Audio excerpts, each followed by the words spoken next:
Roma empezó siendo una pequeña república y se convirtió a lo largo de más de 600 años en el mayor imperio que jamás se haya conocido. En su apogeo llegó a extenderse desde Londres hasta Bagdad, gracias al que fue el primer ejército profesional. De esta forma, se convirtió en el modelo de la civilización occidental. Sin embargo, cuando el imperio comenzó a tambalearse, se derrumbó a una velocidad vertiginosa. El poderío de Roma solo tardaría 100 años en desvanecerse como el humo, barrido por las invasiones de los bárbaros. ¿Cómo ocurrió algo así? El Imperio Romano, la primera guerra bárbara.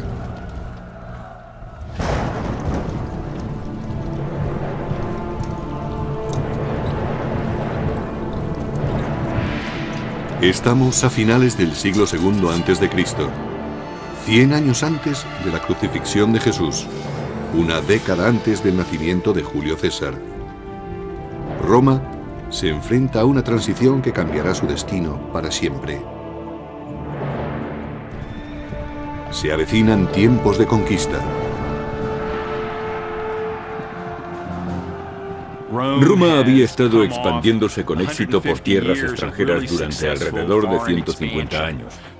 Había derrotado a Cartago en África, su gran enemigo mediterráneo, y empezaba a extenderse por el norte hasta España, aunque estas conquistas resultaron difíciles de mantener.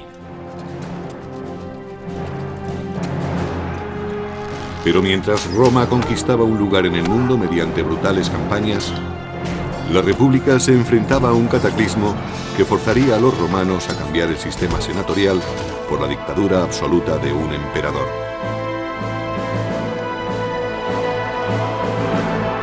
Todo empezó con la primera guerra con los bárbaros. En el año 113 a.C., Roma era dueña absoluta del Mediterráneo, pero junto con los territorios conquistados aparecieron nuevos enemigos. Los romanos sabían que había otras gentes más allá, especialmente al norte, y que eran incluso más temibles que los ejércitos que habían derrotado anteriormente. Les preocupaba que aquellas gentes invadieran Roma. Más allá de las fronteras romanas, los soldados se enfrentaban a una clase desconocida de guerreros. Los llamaban bárbaros, una palabra que significaba extranjero y rudo. Cualquiera que no siguiera las costumbres ni hablara las lenguas clásicas latín o griego era considerado alguien diferente, un bárbaro. Para los romanos estas gentes eran inferiores porque eran mucho menos civilizados que ellos. Solo la escarpada cordillera de los Alpes mantenía a raya a los bárbaros del norte. Desde el punto de vista de los romanos, la cordillera de los Alpes al norte de Italia era la barrera que los mantenía separados de las invasiones. Pero los romanos no controlaban aquella barrera. Sabían que podía ser rebasada en cualquier momento y temían que el enemigo entrara en Roma a través de ella.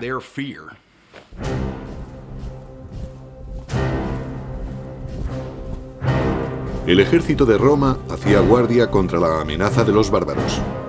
Este ejército era una milicia de voluntarios orgullosa de su disciplina, de su entrenamiento y de sus armas.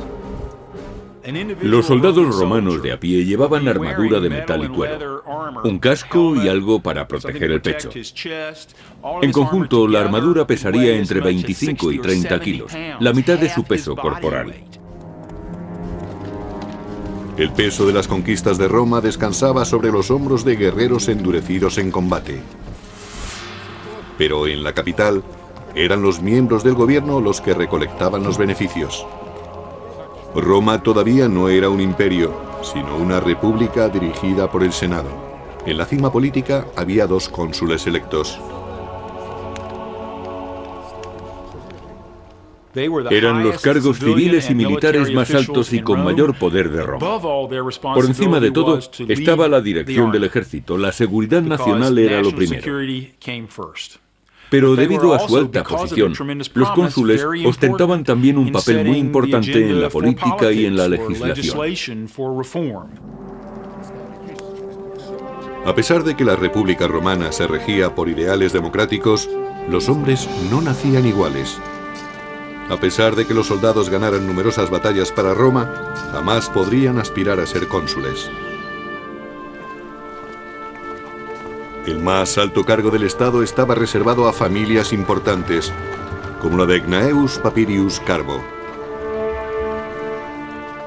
Un número muy reducido de familias dominaba las elecciones a cónsul, debido a que en Roma se creía que eran imprescindibles los honores que provenían directamente de personas distinguidas de la sociedad.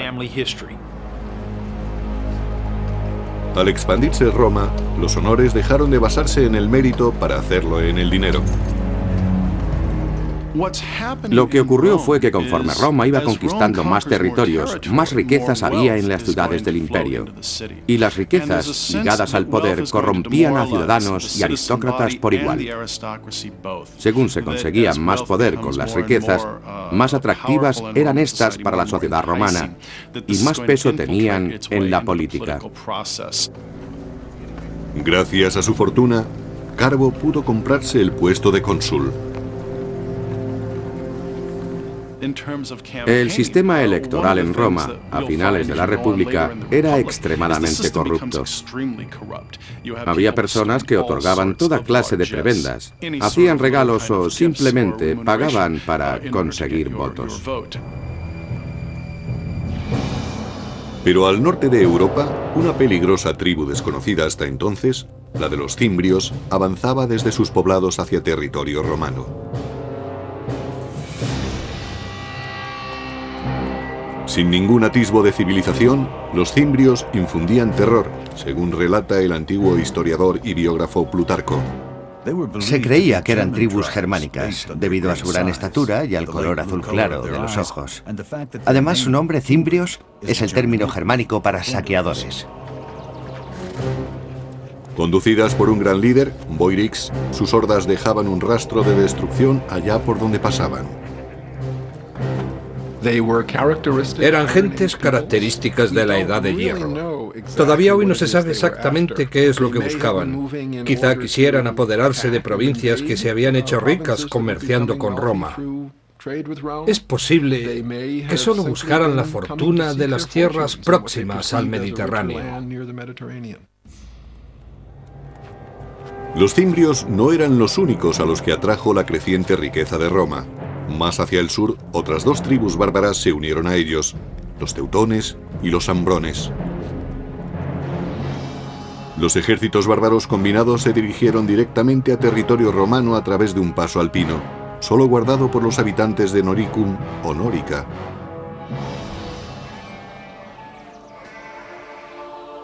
Aunque Nórica no era territorio romano, su proximidad hacía que su gente estuviera fuertemente ligada a la República Romana. Nórica era una región situada en el territorio que ocupa la Austria moderna. Los romanos llamaban a sus habitantes Norici debido al nombre de la región, Noricum. Los Norici controlaban los pasos alpinos. Los romanos comerciaban también con los Noirici, pues tenían fama por su habilidad en el trabajo de los metales preciosos y del hierro. La riqueza de los Norici se basaba fundamentalmente en materias primas tales como oro, plata y sal. La minería de la sal era muy importante en los Alpes. Los romanos necesitaban grandes cantidades de sal para usarla como conservante y requerían ese conservante permanentemente. Los pueblos de Nórica eran una tentación irresistible para los despiadados guerreros cimbrios. No les faltaban armas, por lo que podían iniciar un saqueo en cualquier momento. En el segundo y primer siglo antes de Cristo, los cimbrios tenían espadas, lanzas y escudos. Los cascos eran muy raros, pero estaban equipados con un armamento muy efectivo. Pero los bárbaros ansiaban algo más que las riquezas de los habitantes de Nórica. Los bárbaros del norte emigraban para conquistar nuevas tierras. Su objetivo no era simplemente realizar una incursión y marcharse. Querían vivir cerca de Roma. Los artesanos de Nórica no tenían ninguna posibilidad contra los guerreros del norte.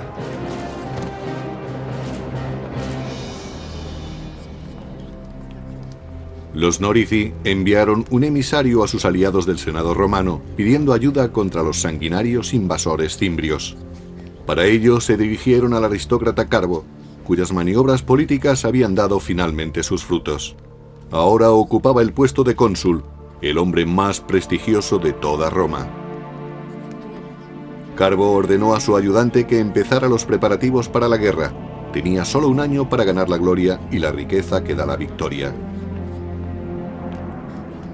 Tenía que demostrar sus cualidades de dirigente por medio de un acto viril. Y ese acto viril era hacerse con el éxito en el campo de batalla. Los generales no solo cosechaban para ellos y sus familias, sino para todos los que les seguían.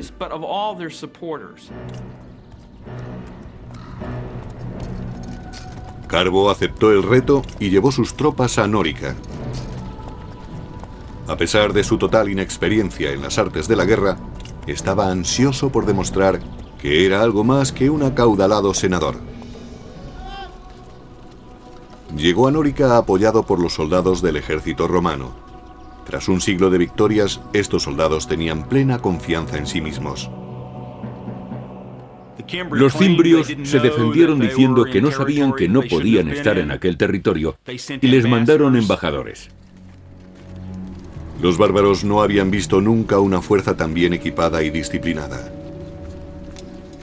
Su caudillo, Boirix, le dijo a Carbo que su gente solo quería regresar a su hogar pacíficamente, y Carbo estuvo de acuerdo en que se marcharan. Pero hay poca gloria en una tregua, y el general romano preparó un plan para conseguir la victoria que tanto necesitaba. Carbo simuló que iba a negociar, pero envió sus tropas por un atajo para atacar a los cimbrios antes de que regresaran los embajadores. Esperaba así conseguir el triunfo. Pero su plan fracasó. El cónsul romano Carbo consiguió engañar a los cimbrios, pero fue precisamente ese engaño lo que le trajo la desgracia. Algunos embajadores cimbrios lograron sobrevivir y denunciaron la traición de Roma al regresar a su campamento. Furiosos, los bárbaros juraron que no cejarían hasta cobrarse una sangrienta venganza.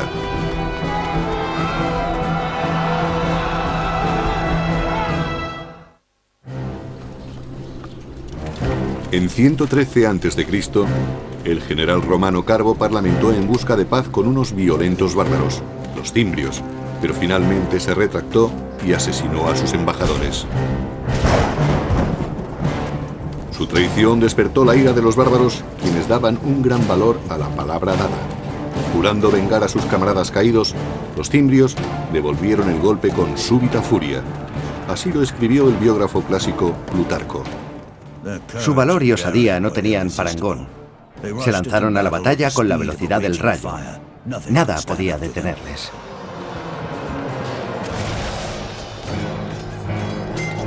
Conducidos por dos caudillos, Boirix de los cimbrios y Teutobocus de los teutones, los bárbaros avanzaron en oleadas incontenibles. Por la arqueología sabemos que disponían de buenas armas, tan buenas como las de los romanos. Hoy sabemos que estaban organizados militarmente, es decir, que la infantería estaba dirigida por oficiales, pero los romanos no se dieron cuenta de ello hasta que fue demasiado tarde. Carbo se encontró repentinamente desprovisto de las comodidades y privilegios de la vida política de Roma. Allí el lenguaje del poder era hablado con sangre y acero. Como cónsul magistrado jefe de la guerra, había fallado miserablemente. Debido a que el cargo de magistrado jefe de la guerra solo duraba un año, quien lo ocupaba solía ser un novato en el campo de batalla. Era frecuente que la dirección de la guerra estuviera en manos de ineptos y que ocasionalmente acabara en un desastre para Roma. La batalla de Nórica fue uno de esos desastres. Al final, los romanos evitaron ser masacrados gracias a una tormenta descomunal que descargó con fuerte aparato eléctrico truenos y lluvia.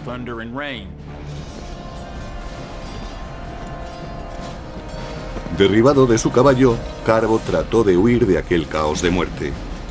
Pero escapó de la batalla solo para suicidarse, pues había caído en desgracia ante Roma y ante los ojos de los dioses. Los dioses salvaron a los romanos, pero solo después de que un gran número de ellos hubiera muerto. Dedujeron que los dioses estaban descontentos con el comportamiento de Roma.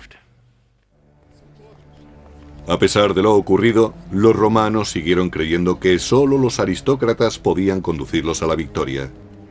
Los romanos creían que lo antiguo era lo bueno y que lo nuevo era peligroso. Por eso los políticos y líderes preferían personas procedentes de una familia con un amplio historial. A lo largo de la década siguiente, una serie de nobles más arrogantes que capaces dirigieron los ejércitos para proteger la provincia que Roma tenía en las Galias. Se enfrentaron a los bárbaros en Tolosa, Burdigalia y finalmente en Aurasio, ciudades que hoy en día conocemos como Toulouse, Burdeos y Orange. En cada combate, los bárbaros derrotaron completamente a las legiones romanas. Los romanos tenían su propia manera de combatir. En la película Gladiator se muestra una representación perfecta de cuando Roma combatía. Preparaban durante horas el orden de combate y luego se lanzaban al ataque. En contraste, el contraataque de los bárbaros era impredecible y devastador para las filas romanas. Si un soldado de una fila caía abatido, el que estaba detrás de él ocupaba su puesto. Los soldados veían la muerte muy de cerca.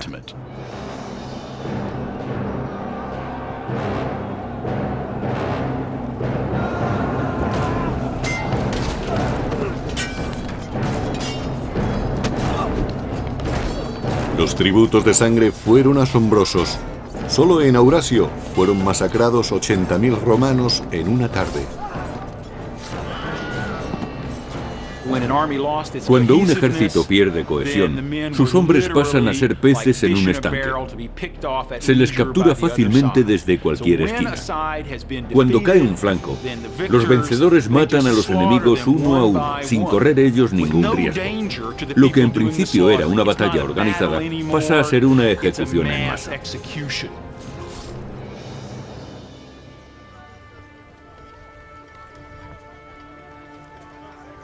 En el año 105 a.C., los cimbrios y sus aliados deseaban algo más que la sangre y el botín de Roma. Algunos miembros del clan habían ido allí a echar raíces. Eran agricultores y comerciaban con sus productos. Vivían en pequeños poblados. Cultivaban trigo, cebada, centeno, avena y mijo, una amplia variedad de cereales. También cultivaban lentejas, garbanzos y habas. El ganado era extremadamente importante. Criaban cerdos, cabras y corderos. La nueva situación alarmaba a los romanos. Para ellos, la amenaza no eran solo los guerreros bárbaros, sino también sus mujeres. La presencia de las mujeres indicaba a los romanos que los invasores habían llegado para asentarse. En otras palabras, eran grupos que llegaban para alterar significativamente la forma de vida romana, amenazando a sus valores fundamentales. Si solo fuera una incursión, no serían más que un grupo de jóvenes a los que podrían manejar fácilmente. Pero si traían a sus mujeres, se trataba de un fenómeno migratorio para establecerse que requería una solución más firme y a largo plazo. Se necesitaba un general que pudiera derrotar a los bárbaros de una vez por todas. El héroe que Roma buscaba desesperadamente emergió en otra frontera problemática a unos 1500 kilómetros, en Numidia, parte de la Argelia actual. Durante 8 largos años, los romanos solo habían experimentado derrotas, hasta ahora. El nombre del Salvador era Mario. Con arrojo e inteligencia aplastó a los ejércitos numidios del pérfido rey Yugurta.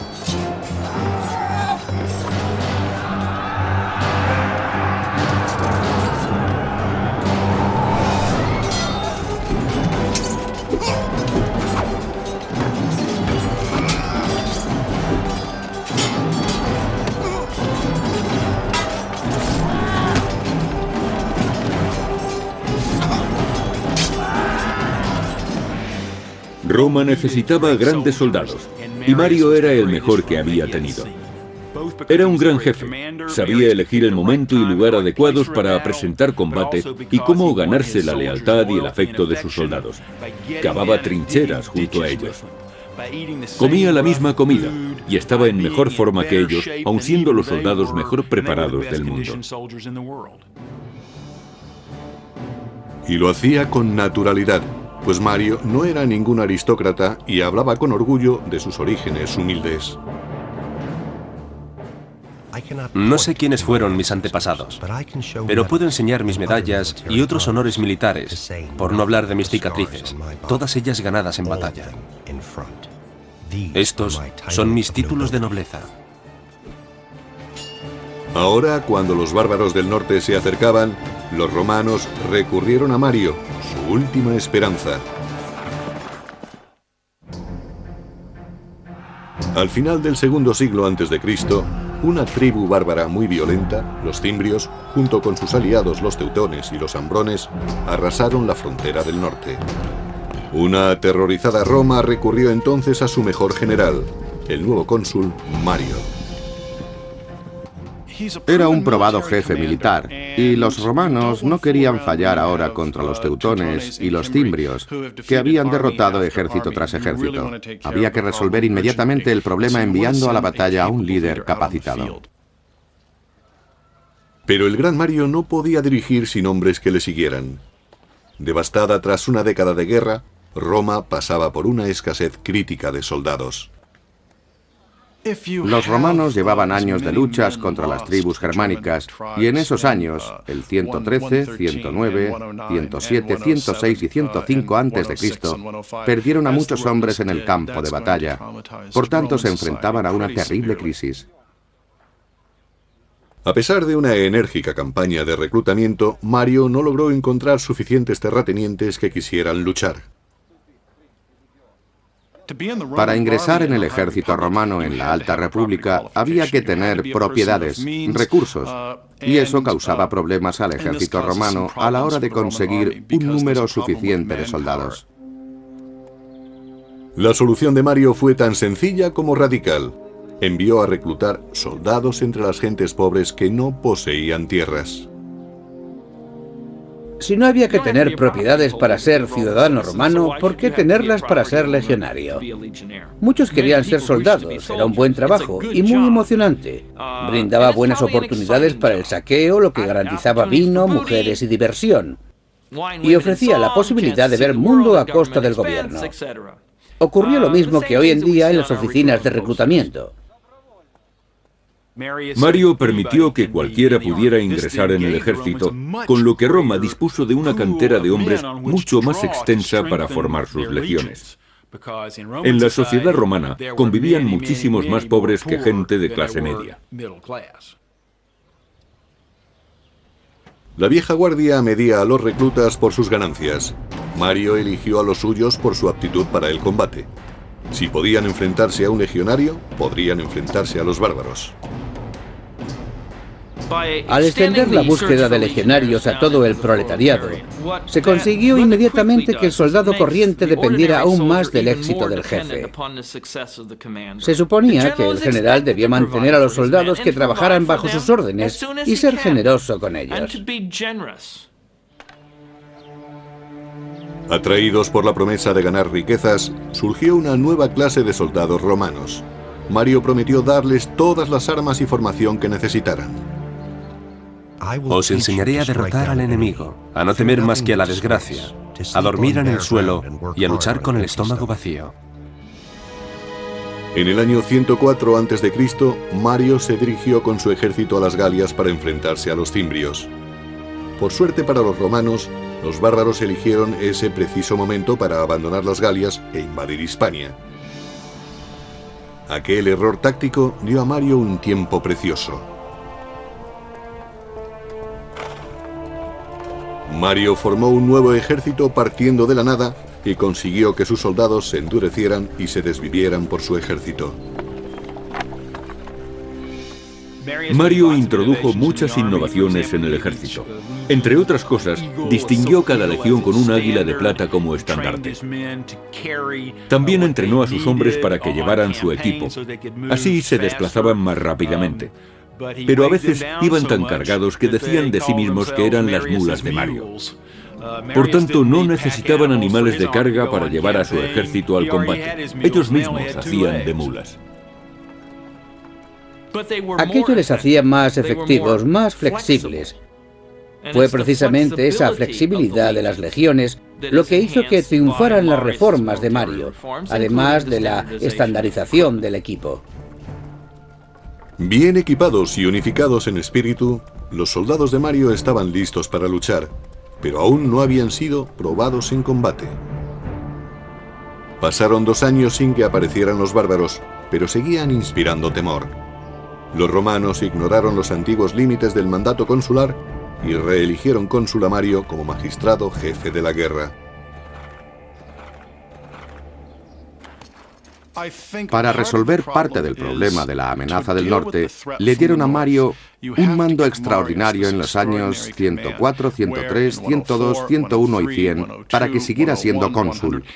Lo reeligieron una vez tras otra.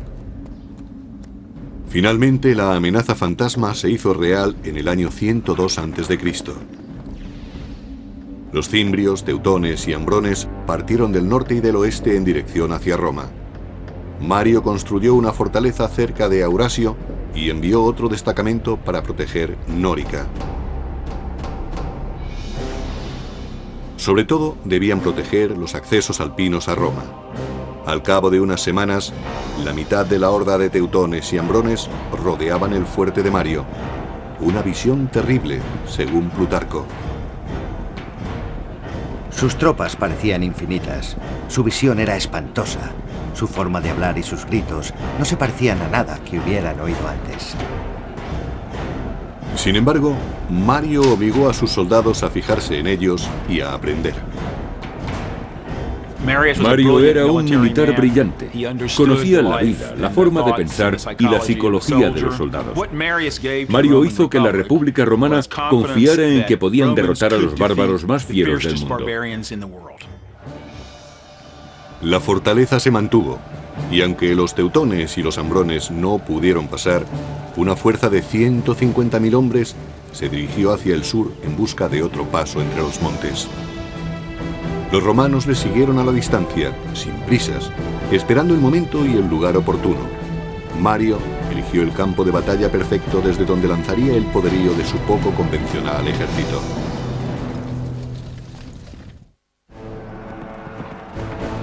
En el año 102 a.C., miles de bárbaros se dirigían a Roma. El gran general romano Mario persiguió a los teutones y ambrones mientras trataban de encontrar un paso entre los Alpes. Trasladó a sus soldados desde su fortaleza de Aurasio a Aquae-Sextiae, la actual Aix-en-Provence de Francia. Allí, Mario ordenó a sus hombres que acamparan, tras elegir cuidadosamente su posición. El campamento romano era una pieza singular de su maquinaria militar.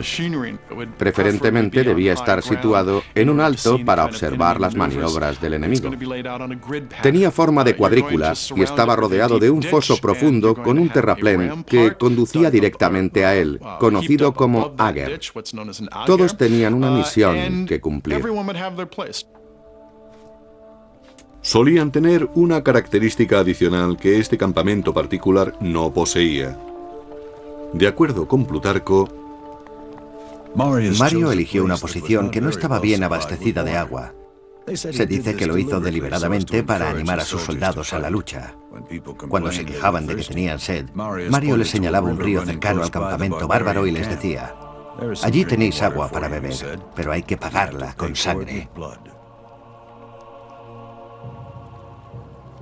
A las orillas del Ródano, asentados en dos grandes campamentos, los ambrones y los teutones tenían toda el agua que querían para beber. Convencidos de que los romanos no eran problema para ellos, los ambrones se entregaron a los festejos. Los romanos, especialmente los soldados corrientes, tenían miedo a los bárbaros que estaban más al norte, los de climas más fríos. Los climas extremos endurecían a los hombres. Eran mucho más grandes que los romanos, gritaban más que ellos y desde el punto de vista romano olían muy fuerte. No porque no se bañaran, que probablemente lo hacían más que los romanos, sino porque se rociaban con grasa de oso. Los romanos utilizaban aceite de oliva. Los bárbaros no sospecharon del peligro que se escondía en el bosque. Un pequeño contingente de soldados enviados por Mario les acechaba. Los soldados romanos tenían miedo. Eran realistas. Sabían que se enfrentaban de cerca a la muerte. Ellos, al igual que sus enemigos, no mataban a distancia.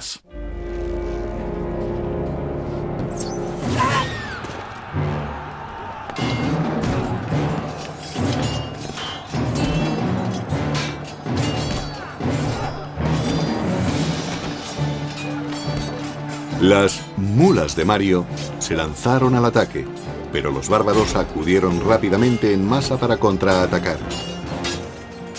Cuando la derrota parecía cernirse sobre los romanos, Mario mandó refuerzos. Los romanos empujaron a los ambrones hacia su campamento, donde la batalla tomó un extraño rumbo. Así lo explicaba Plutarco. Aparecieron mujeres armadas con espadas y hachas, profiriendo los gritos más horribles. Se lanzaron al combate, y aunque sus cuerpos resultaran acuchillados, seguían luchando hasta el final con un espíritu inquebrantable.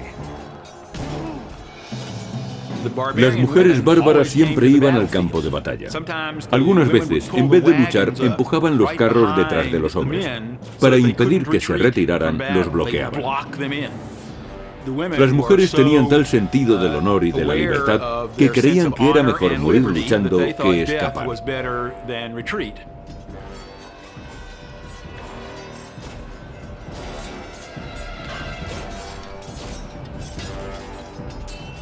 Para los romanos, aquellas mujeres resultaban increíblemente valientes y bravas. Creían que los bárbaros aceptaban los mayores riesgos al traer a sus familias al campo de batalla. Lo arriesgaban todo a una jugada. Su lema era vencer o morir, y eso incluye a todos, hombres, mujeres, niños y recién nacidos. Pero los romanos también tenían algo que proteger, su tierra y su honor. Con las artes que Mario les había enseñado, consiguieron su primera victoria contra los invasores germánicos en más de una década.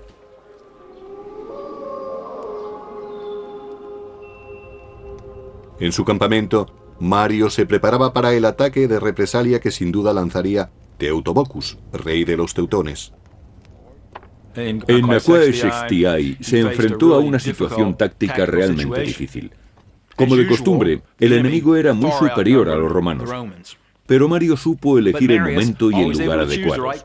Por eso escogió el terreno con sumo cuidado. Mario dispuso una trampa con Claudio Marcelo, un capitán de su confianza. Marcelo y otros 3000 hombres entraron en los bosques por detrás del campamento teutón y se mantuvieron allí escondidos hasta que empezó el combate. Según Plutarco, los bárbaros cargaron colina arriba contra el campamento romano tal y como había previsto Mario, y allí se encontraron con una muralla de espadas. El mismo Mario peleó en primera fila, poniendo en práctica las órdenes que daba a sus soldados. Estaba tan bien entrenado como el que más, pero su osadía sobrepasaba a la de cualquiera.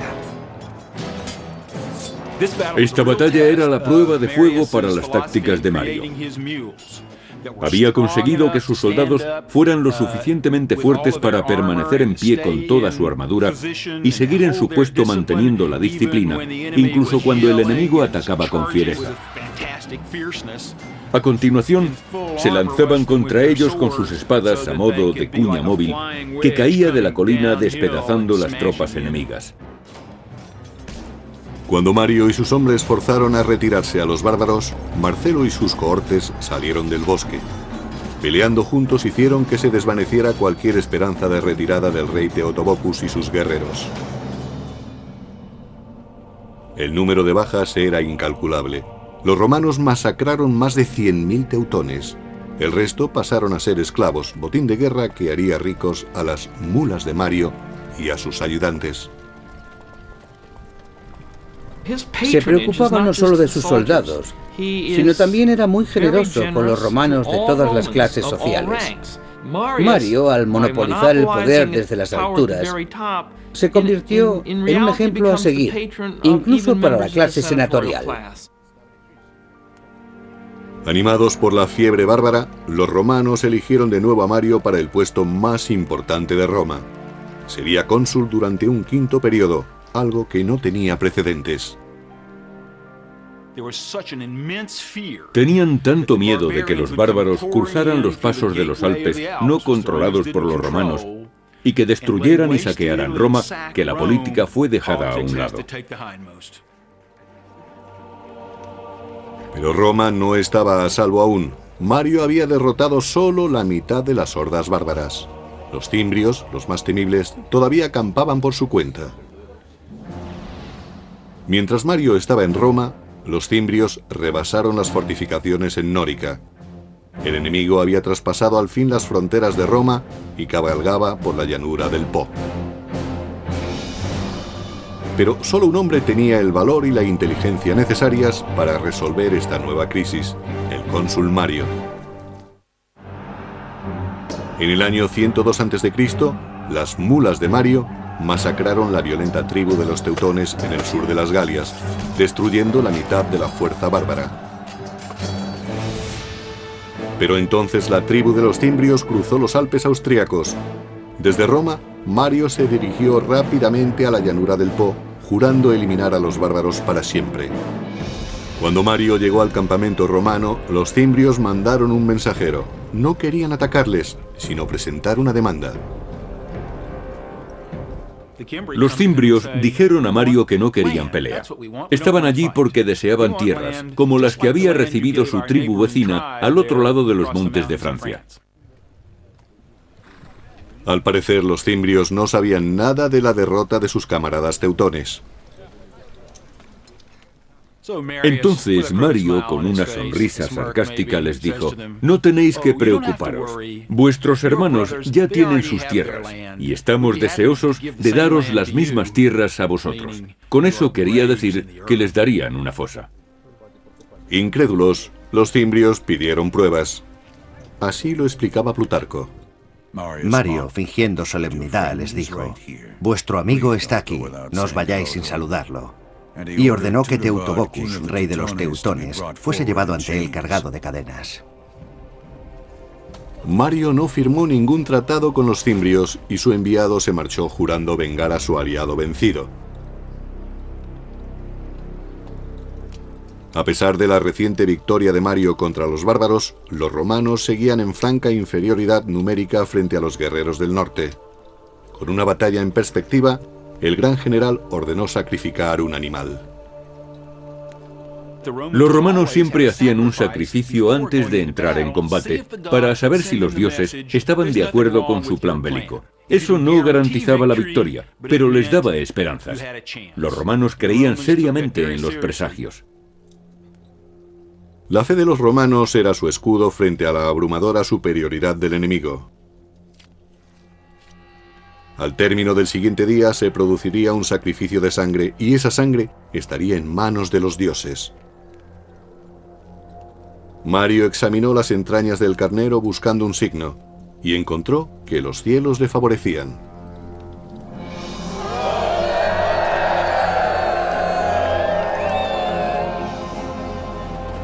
En el año 101 a.C., toda Roma sufría mientras los dos enemigos mortales se enfrentaban en la aldea de Vercelli, en la moderna Italia. Formada por 15.000 jinetes, la caballería de los cimbrios avanzó por el campo de batalla. Le seguía de cerca su temible infantería, miles de hombres en masa corriendo a toda velocidad. Cuando los romanos establecieron su línea de combate, Mario hizo una última petición a los dioses. Así lo explicaba Plutarco. Mario lavó sus manos y las alzó al cielo, jurando ofrecer un sacrificio de 100 bestias si conseguía hacerse con la victoria. En conjunto, los romanos contaban con algo más de 50.000 hombres para enfrentarse al doble de cimbrios. Eran la pesadilla de los romanos, pero Mario supo burlar al enemigo. Situó sus tropas de forma que el sol saliera por detrás de sus soldados para que cuando estuviera en el cenit se reflejara en las armaduras y éstas proyectaran destellos. Los bárbaros creyeron que el cielo estallaba en llamas y que los dioses estaban ayudando a sus enemigos. Notando la súbita ansiedad de los cimbrios, los romanos atacaron.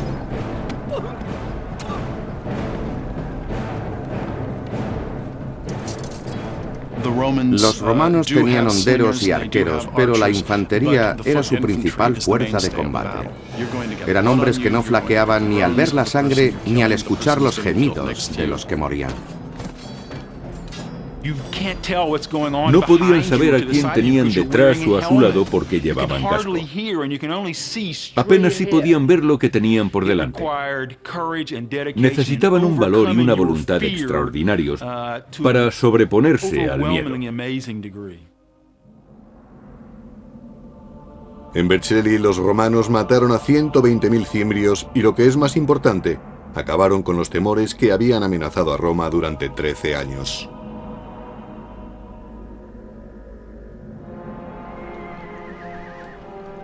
Tras la guerra, Mario volvió a Roma convertido en héroe. La multitud lo ensalzó como salvador de la República. A pesar de la vieja ley que no permitía ser cónsul 2 veces consecutivas, fue aclamado nuevamente para el puesto. Al hacerse de nuevo con el poder para el pueblo, Mario se acercaba cada vez más al concepto de jefe absoluto, el emperador. Y eso era exactamente lo que la aristocracia temía. Desaparecido el peligro de los bárbaros, muchos nobles se declararon abiertamente hostiles a Mario. Para permanecer en el poder, Mario tenía que buscar apoyos, y para ello acudió a políticos corruptos, partidarios del soborno y el asesinato. Desgraciadamente, Mario no supo elegir bien a sus aliados. En el terreno político, Mario no era decisivo, ni tenía la perspicacia que había tenido en combate con las lanzas y las espadas. Celoso de otros potenciales líderes militares, Mario ordenó asesinar a muchos de sus rivales. Bajo el mandato de Mario, la violencia se impuso al debate a la hora de dilucidar diferencias políticas. El general había salvado a Roma, solo para recortar el poder de la República. Sin embargo, Mario nunca perdió el afecto popular. En el año 86 a.C., poco antes de su muerte, le volvieron a elegir para un extraordinario 7º mandato consular. Dejó un legado de poder en manos de los militares y un legado de apoyo popular para el hombre que ostentara ese poder. Supuso un punto de inflexión que cambiaría el equilibrio de poder. En lugar de controlar el sistema consular entre varias familias, lo haría un único jefe militar. A partir de ese momento, el poder del dinero y el respaldo popular serían usados tanto como apoyo como para amenazar a los enemigos políticos. Y eso, al final, acabó convirtiéndose en un problema para la gobernabilidad de Roma. Cuando el imperio comenzaba a deslizarse lentamente hacia la dictadura, Roma entraría en un periodo de injusticia política y en una guerra de la que jamás se libraría.